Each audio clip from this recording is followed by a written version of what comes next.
ದೆಹಲಿಯಲ್ಲಿ ಮುಂದುವರೆದಿದೆ ರಾಹುಲ್ ಗಾಂಧಿ ಧರಣಿ. ದೆಹಲಿಯ ಪೊಲೀಸ್ ಠಾಣೆ ಮುಂಭಾಗದಲ್ಲಿ ಧರಣಿ ನಡೀತಾ ಇದೆ.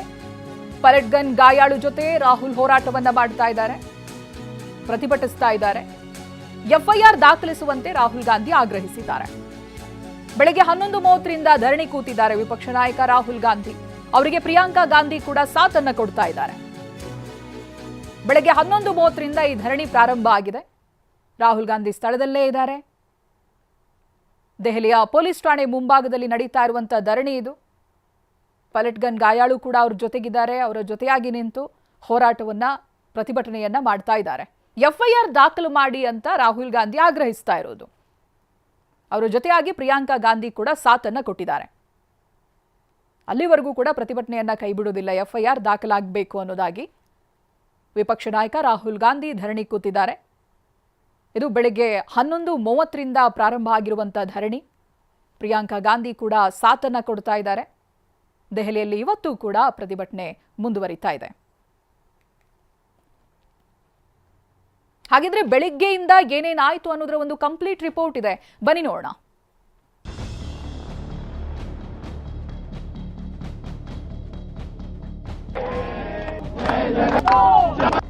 ಮೌನ ಪ್ರತಿಭಟನೆ, ಅಹಿಂಸಾತ್ಮಕ ಪ್ರತಿಭಟನೆ, ಚಕ್ರದಿಂದ ನೂಲು ತಿರುಗಿಸಿ ಆಕ್ರೋಶ. ಸ್ವಾತಂತ್ರ್ಯಕ್ಕಾಗಿ ಅಂದು ಮಹಾತ್ಮ ಗಾಂಧಿ ಹಿಡಿದಿದ್ದ ಹಾದಿಯನ್ನೇ ಇಂದು ರಾಹುಲ್ ಗಾಂಧಿ ಹಿಡಿದಿದ್ದಾರೆ. ಜುಲೈನಲ್ಲಿ ದೆಹಲಿಯ ಜಂತರ್ ಮಂತರ್ನಲ್ಲಿ ನಡೆದ ವಿದ್ಯಾರ್ಥಿಗಳ ಪ್ರತಿಭಟನೆಯ ವೇಳೆ ಲಾಠಿ ಚಾರ್ಜ್ ಖಂಡಿಸಿ ಪೊಲೀಸ್ ಠಾಣೆ ಎದುರು ಮೌನ ಧರಣಿ ಕೂತಿದ್ದಾರೆ.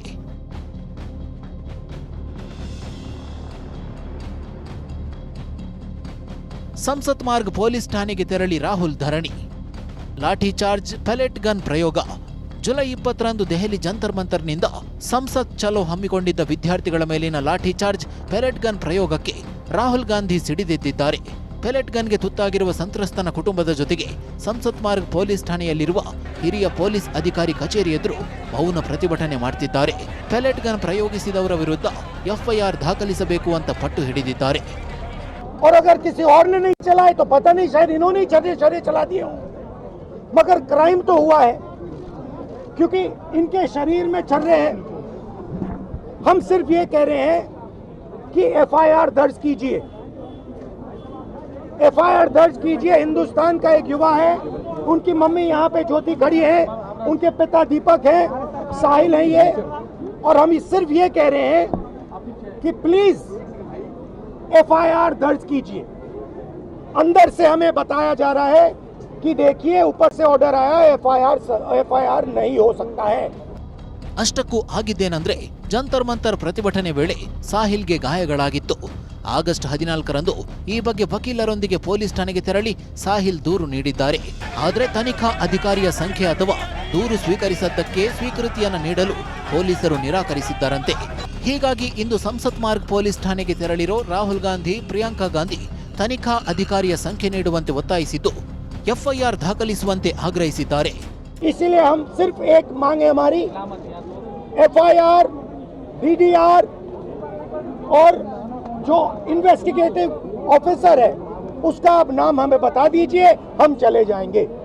हम सिर्फ इस परिवार के लिए न्याय मांग रहे हैं और हमें बताया जा रहा है कि हिंदुस्तान में युवा पर गोली चलाई जा सकती है। दिखाइए, यहाँ दिखाइए, युवा पे गोली चलाई जा सकती है, मगर गोली चलाई जा सकती है, मगर इस देश में अमित शाह की होम मिनिस्ट्री, दिल्ली पुलिस के लोग न्याय नहीं दिलवाने देंगे।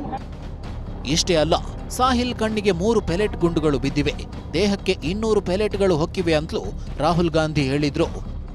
ये है छर्रे, ये इन्होंने अपने शरीर से निकाले हैं। इनकी आंख में 3 है, दिखाइए, इनकी आंख से इनको नहीं दिखने वाला है, इनको अंधा कर दिया गया है। हम सिर्फ एफआईआर मांग रहे और कुछ नहीं मांग रहे। ರಾಹುಲ್ ಗಾಂಧಿ ಪ್ರತಿಭಟನೆಯನ್ನ ಬಿಜೆಪಿ ತೀವ್ರವಾಗಿ ಖಂಡಿಸಿದೆ. ಈ ಪ್ರತಿಭಟನೆಯು ನ್ಯಾಯಕ್ಕಾಗಿ ಅಲ್ಲ, ಮಕ್ಕಳಿಗಾಗಿಯೂ ಅಲ್ಲ ಅಂತ ಜೆಪಿ ನಡ್ಡಾ ಕಿಡಿಕಾರಿದ್ದಾರೆ. आज पूरा देश एक बार फिर से राहुल गांधी की उस सस्ती और ध्यान भटकाने वाली राजनीति का गवाह बन रही है, जिसका प्रदर्शन उन्होंने आज संसद मार्ग थाने के बाहर जो किया वो सबने देखा है।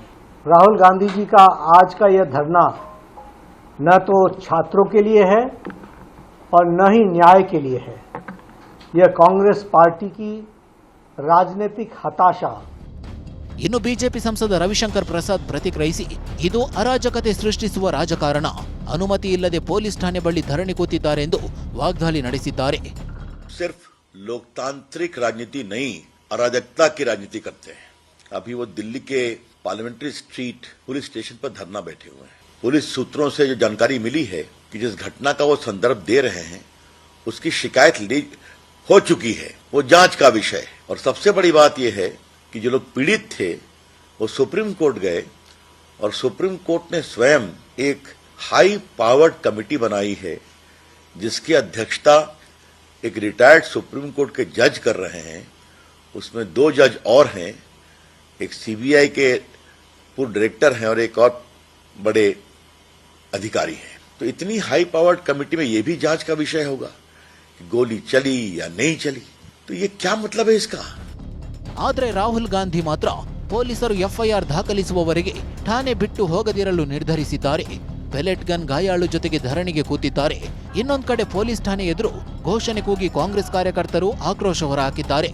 ಹೀಗಾಗಿ ಸಂಸತ್ ಮಾರ್ಗ್ ಠಾಣೆಗೆ ಹೆಚ್ಚುವರಿ ಪೊಲೀಸ್ ಭದ್ರತೆ ನಿಯೋಜಿಸಲಾಗಿದೆ.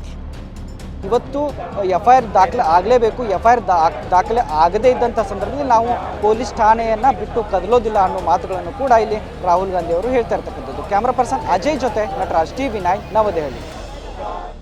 ಈ ಧರಣಿ ಬಗ್ಗೆ ಮಾಹಿತಿಯನ್ನ ಕೊಡ್ತಾ ಹೋಗ್ತಾರೆ ಪ್ರತಿನಿಧಿ ನಟರಾಜ್ ಲೈವ್ ನಲ್ಲಿ ಜಾಯ್ನ್ ಆಗ್ತಾ ಇದ್ದಾರೆ.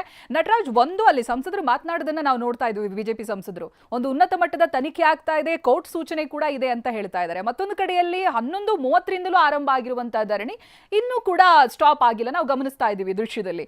ಅಲ್ಲಿಂದ ಪೊಲೀಸರಿಂದ ಏನಾದರೂ ಮಾಹಿತಿಯನ್ನ ರಾಹುಲ್ ಗಾಂಧಿ ಅವರು ಪಡ್ಕೊಂಡಿದ್ದಾರೆ ಅಥವಾ ಏನಾದರೂ ಕಮ್ಯುನಿಕೇಶನ್ ಆಗಿದೆಯಾ, ಈ ರೀತಿಯಾಗಿ ತನಿಖೆ ಹಂತ ಹಂತವಾಗಿ ಹೋಗ್ತಾ ಇದೆ ಅನ್ನೋದ್ರ ಬಗ್ಗೆ ನಟರಾಜ್?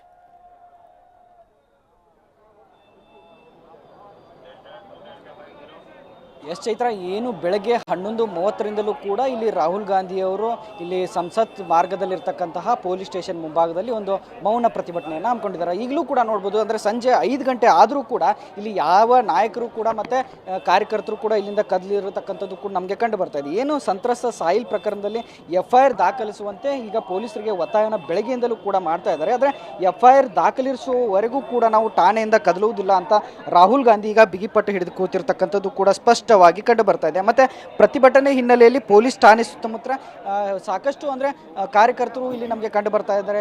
ಕಾಂಗ್ರೆಸ್ ಕಾರ್ಯಕರ್ತರು, ಕಾಂಗ್ರೆಸ್ ಮುಖಂಡರು ಎಲ್ಲರೂ ಕೂಡ ಬರ್ತಾ ಇದ್ದಾರೆ.